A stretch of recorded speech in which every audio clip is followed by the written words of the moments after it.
saat ini perharinya berapa Pak? Bisa ngejual berapa atau bisa memproduksi sebanyak berapa gitu? Kalau produksi tergantung apa yang diproduksi, jenis mainan apa atau kerajinan apa. Misalkan kalau casing ya, casing kalau satu hari ya dapatnya satu, dan pelan-pelan harus detail. Tapi kalau produksi lainnya yang mudah seperti gantungan kunci itu satu hari yang model lonjong itu bisa sampai 100 biji, itu masih belum finishing, masih mentah. Kalau untuk mainan tradisional seperti ini atau otak ini satu hari bisa 30 sampai 50 biji. Istri saya itu dulu relawan saya, Mbak. Kan ceritanya gini, semenjak tahun 2018 orang tua kan sudah nggak ada, saya di rumah sendiri, kondisi sakit parah, sangat kurus, sampai BAB, BAK itu kuat jadi satu di tubuh. Saya kan mau coba, bilang sama saudara, saudara nggak mau nungguin di rumah sakit, jadi saya usaha sendiri, mengandalkan HP yang sinyalnya daerah pegunungan ya lumayan sulit. Jadi saya cari relawan, dapat relawan orang Jombang. Setelah saya ceritakan kondisi saya semua, alhamdulillah mau menjadi relawan, langsung ke Jawa Tengah. Setelah di Jawa Tengah langsung ke rumah sakit. Di rumah sakit itu sekitar setengah bulan. Setelah pulang, kemudian berunding memutuskan untuk menikah, karena setelah selesai berobat kan mau pulang. Saya itu nggak memperbolehkan. Nggak boleh, katanya mau apa? Di sini aja. Mau pulang, saya bilang gitu, di sini aja. Boleh Dia pulang. suka. Boleh pulang tapi ngurusin surat-surat untuk nikah. Terus ibunya mau langsung? Iya, saya kan udah punya anak ya Mbak. Terus waktu itu tanya ke anak-anak bagaimana. Nah dikirain anak-anak saya sama bapaknya sudah ada hubungan, maksudnya hubungan yang gimana gitu. Ya ada hubungan kan sebatas apa ya Mbak, relawan sama itu ya. Untuk apa mengatakan iya itu saya belum berani gitu Mbak. Ya bener udah ada sinyal-sinyal, cuman saya belum ada apa ya keberanian. Iya kalau orangnya ini iya gitu loh. Terus gimana juga anak-anak bagaimana, saya kan harus dulu. Ternyata posisi saya mau berangkat ke sana, bapaknya ini telepon anak-anak saya gitu. Saya lamar. Iya. Oh, lewat anaknya dulu ya, Bu. Iya. Di HP. Terus kok anak-anak bilang iya. Langsung setuju gitu ya, betul. Iya, terutama yang kecil Mbak. Yang kecil ini kan agak sulit ya untuk menerima seseorang. Ini kok mudah banget gitu, saya juga heran. Itu waktu itu saya tanya tuh, dia maaf ya, Nggih, nggih. ini orangnya kondisinya seperti ini gitu. Nggak apa-apa, nggak apa-apa, ini beneran ini nggak apa-apa. Anak saya yang kecil ini bilang ke bapaknya, katanya itu pokoknya bapak ibu saya jangan dia sakitin gitu. Oh, Tidak, iya. semua. Waktu saya telepon, saya pamit lah, lamar. Ya saya terus terang, ya, kalau suka sama ibunya. Jadi jawabnya anak saya yang pertama itu tidak apa-apa Pak, yang penting kan jawab. Kalau yang kecil tidak apa-apa, yang penting jangan disakiti. Ya sudah, langsung berlanjut.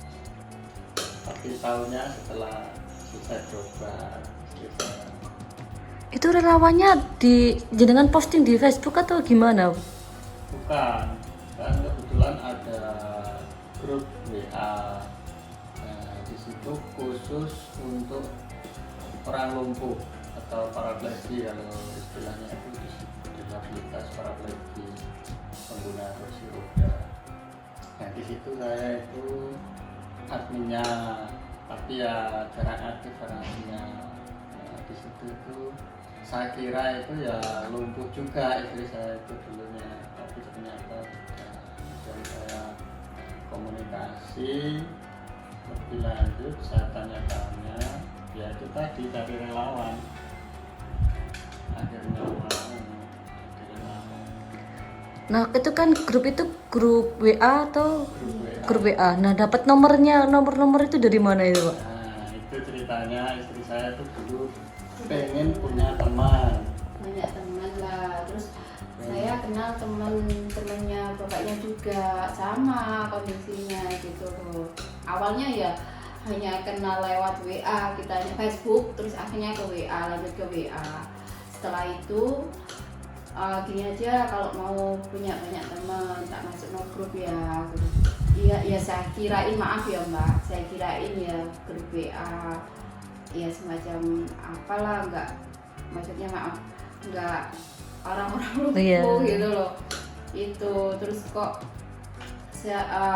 baru setelah dimasukkan baru dia ngomong, ini teman-teman saya kondisinya sama gitu. Ya saya oh ya sudah lah, nggak apa-apa, kan memang intinya saya ingin punya teman gitu loh. Soalnya setelah apa ya, anak-anak sama kerja semua, saya nggak ada aktivitas. Waktu sebelum anak saya kecil itu saya masih apa ya Mbak, kasih les anak-anak kecil gitu. Setelah saya diajak apa ya kegiatan apa, kan biasanya ada kegiatan, nggak ada kegiatan gimana gitu Mbak. Terus saya ya izin dulu sama anak-anak, mana kalau ikut tempat kayak gini, kayak apa komunitas kayak gini, nggak apa-apa, pokoknya ibu nggak boleh capek-capek. Akhirnya berarti sama kakaknya itu awal mula ya masalah kesehatan yang dia ceritakan, masalah kesehatan. Terus ya akhirnya menjurus ke kondisi kita, maksudnya kondisinya dia awalnya ya Mbak ya, kondisi saya sendirian di rumah gini ada saudara tapi nggak respon, ada yang respon tapi jauh gitu. Saya sendiri di rumah, nggak ada yang keluar sendiri. Ya kita apa ya Mbak, sama-sama manusia kan, rasa simpati, empati, rasa kemanusiaan kan ada ya Mbak. Kalau saya enggak Mbak, saya bawa sendiri Mbak.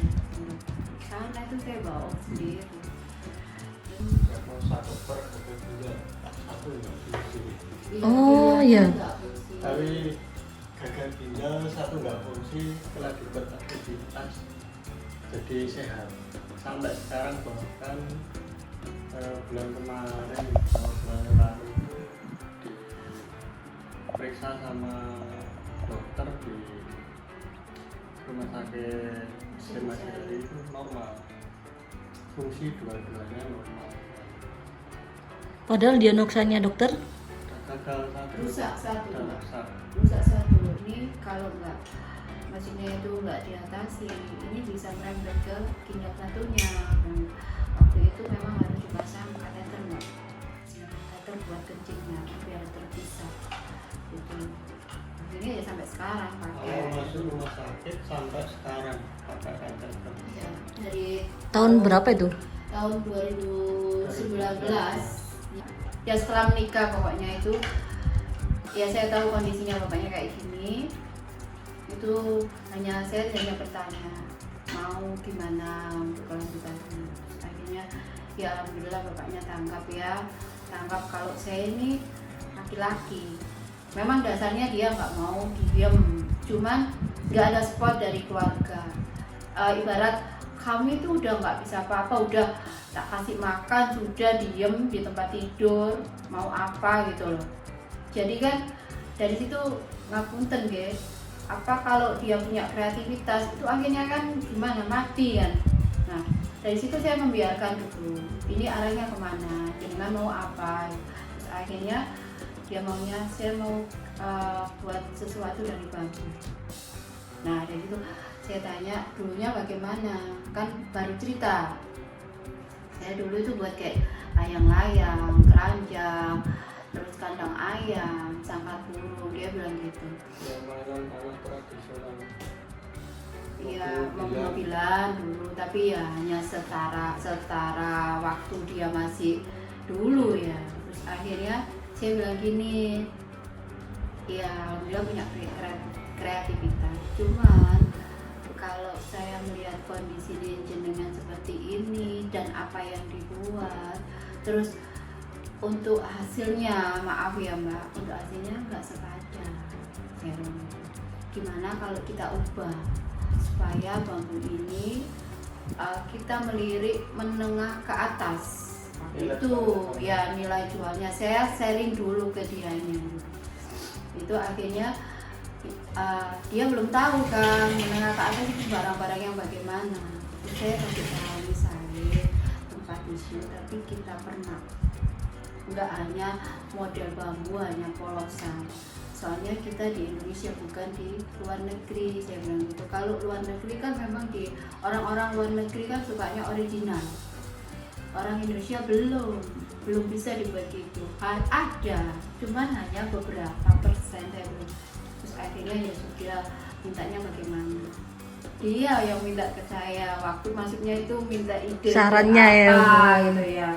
Terus akhirnya saya kasih tahu gimana, coba ya ini dulu, pakai pensil waktu pensil, akhirnya ya bisa. Terus akhirnya gimana kalau kita buat lampu yuk, buat lampu.